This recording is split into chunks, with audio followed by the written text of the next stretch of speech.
Welcome to the Protagonist Pub. My name is Tammy.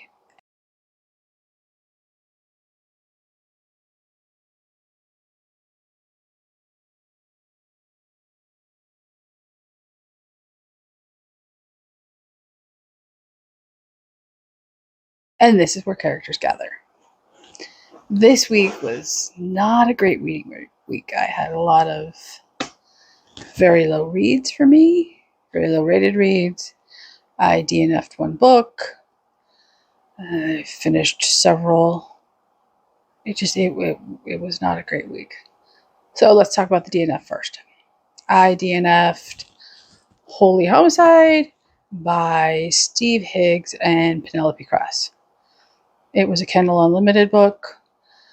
It was the first in the Isle of Westbury series.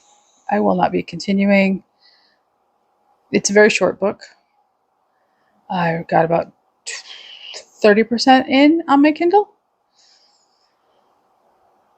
And I was just bored. Chapters are very short. Nothing was happening. There was no... It's about a pastor who returns to her hometown, which is an isle off the coast of England. She was moving into the vicarage. Her niece was with her. They went to town. Chapters were so short you couldn't get to know anybody. There was no plot development. There was no reason to continue. So, DNF'd it. I had high hopes, but not for me. Next are a couple of audiobooks. First will be Middlemarch. Although I have my physical copy of Middlemarch, couldn't read it. Tried repeatedly, wasn't moving forward for me. So, grabbed a copy of the BBC adaptation, which admittedly is an abbreviated version of the book, but it was fully acted. Figured it was my best chance. No. I know it is a beloved book, but I did not like it. It was incredibly dry, incredibly boring. Characters were utterly unlikable. There was nothing charming. There was no humor. It was a dry character study that was not flattering to any character in the book. There was no character in that book I thought, wow, I want to hear more. Or, oh, they're so interesting. I should, pay closer attention.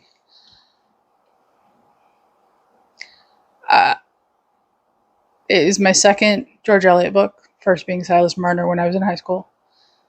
Didn't like that one either, as I recall. I won't be reading anymore. It was definitely a 2-star read.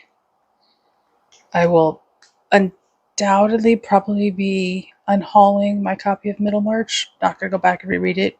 Doesn't need to clutter my shelves. Somebody else will probably enjoy it immensely. And I do, however, get to check off that 2023 reading challenge as complete. I read a classic. I'm done. And then I read another classic, an audiobook. I read Rebecca by Daphne du Maurier. Didn't like this one either. I realize it has not been out of print since it was published in 1938. I understand everybody usually loves this book. It was thoroughly unlikable for me. I gave it a 1 star. The unnamed protagonist is weak-willed, desperate, manipulative, wishy-washy, just, vacuous. De Winter himself is uncommunicative, morally gray at best. It's just thoroughly unlikable. No character in that book was likable. When the dead wife, for whom the book is named, and the house are your best characters, there's a problem. The ending was abrupt. It just kind of left the reader hanging. There was no follow-up book. You get to draw your own conclusions. I don't even care enough to draw my own conclusions. The story didn't draw me in. It was obvious to me that how she died. Just, I don't understand the hype. I don't understand the love. I don't understand why this book is so beloved. I don't get it. But that's okay. Not every book is for every reader. I then read Cheddarlight the Dead by Linda Riley. This was an advanced reader's copy from the publisher, Poison Pen Press. It releases on the 31st of January. This is the third in the Grilled Cheese Mystery Series. It's a solid 3.5. There are some problems with the series. Jessica Fletcher syndrome has struck. Very small town in Vermont, which doesn't have a large population to begin with. And dead bodies are piling up in a town that was reliant on tourism. And yet, that doesn't seem to be a problem. Like I said, Jessica Fletcher syndrome. The character work in this series is by far the best part about the series. But unfortunately, some of that character work happens off the page, and the reader is told, in particular, the romance between Carly and Ari. It progresses from book 1 all the way through book 3, but you only catch a glimpse of it on the page. The rest of it happens off the page, and the reader is told that it's progressing, but you're not invested in it. It's not really showing. That's a problem. And the other problem is the clues in these books are so incredibly subtle that I have missed every single one, and which is unusual for me. And the villain sort of pops out of the blue. Not the worst crime a mystery writer can make, but it's one of the worst, in my opinion. Character work is good, plotting is a little problematic, and they got to figure out what to do about Jessica Fletcher syndrome. I will say this is my first hard copy of the book, of the series, and it did have recipes in the back, like you would expect from a cozy mystery centered around food. So, the next two I read were on my Kindle. And first up was It Takes Two to Mango by Carrie Doyle. It is the first in the Trouble in Paradise series. Have you ever actively wished the protagonist of a series would die? I did.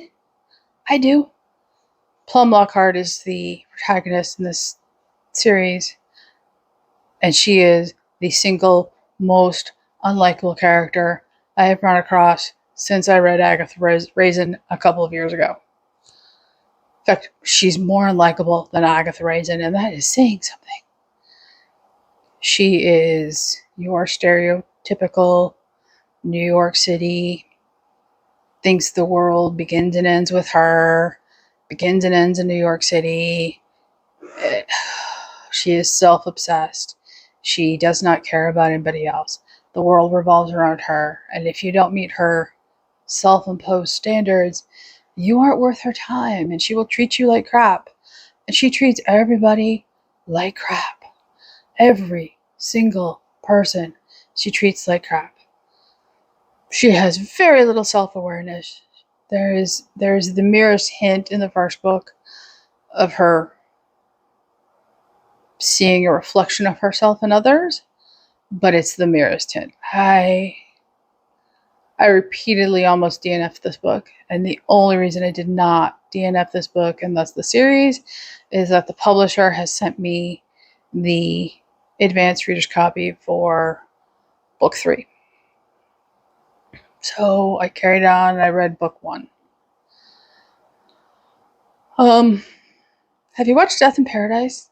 The British PBS mystery series set on an island in the Caribbean, but it's part of Britain. That is clearly where the inspiration for the series comes from. It is set on a Caribbean island, except it's in a resort, and it's not a cop. It's a fired publishing executive named Plum Lockhart. But clearly, Death in Paradise was the inspiration. It's obvious. Some of the side characters are far more interesting and sympathetic than Plum Lockhart, but you don't get a lot of their backstory, and they're involved, but they're not very involved. So Plum arrives after being fired from her job as the editor-in-chief of Travel magazine to the island of Paraiso to rent luxury condominiums for a boss who doesn't really like her and who she clearly does not respect. She instantly clashes with everybody at the office. She rents out a villa against the direct orders of her boss. Somebody ends up dead. Thus, the mystery ensues.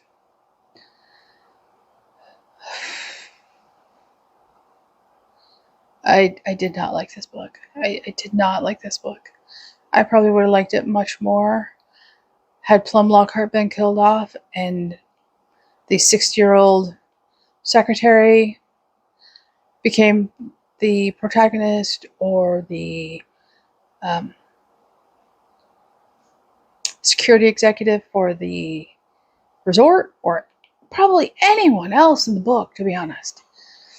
That didn't happen. At best, this is a 2.5 for me. It was bad. It just, if you do not think the world of New York City and the people who think the world of New York City, don't read the series. If you like your protagonist to have some decent human qualities, don't read the series. I then read book 2 of the series. Something's Guava Give. And it's, a month later, and Plum is a wee bit more self-aware. Just a wee bit. She has been fired, quit, don't really know, from her job on the island. She set up shop on her own. She's now leasing condos and villas under her own brand. That's all fine. She's, a wee bit more self-aware. Another dead body happens, and then another dead body happens. And eventually, it's solved. Jessica Fletcher syndrome, again. She's been there 2 months. Let's be generous and say 3. There's never been a murder at the resort before. Plum shows up, and now there's multiple dead bodies. I'm sorry, if you're at a luxury resort and suddenly there's dead bodies and they're just kind of piling up one after another in a short time span, you're going to remove the first immediate causal connection, which would be Plum Lockhart from the premises, or you're going to lose your business. It may or may not stop the murders, but you are at least doing something. Doesn't happen. She goes on to solve the case.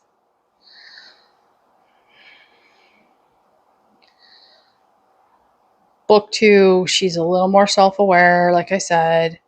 She's still incredibly annoying, antagonistic, self-obsessed, self-important, know-it-all, who just makes me grind my teeth.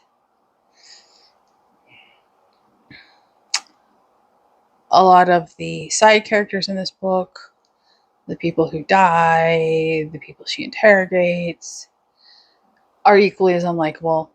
They're equally as parasitic as human beings. There's just no one in this book, with the exception of 2 characters, like I said, the 60-year-old secretary and the head of security, that are even remotely likable as characters or people you would meet in real life. This was another, I think I gave it a 2.5, 3, because there was some character growth in Plum. But it wasn't,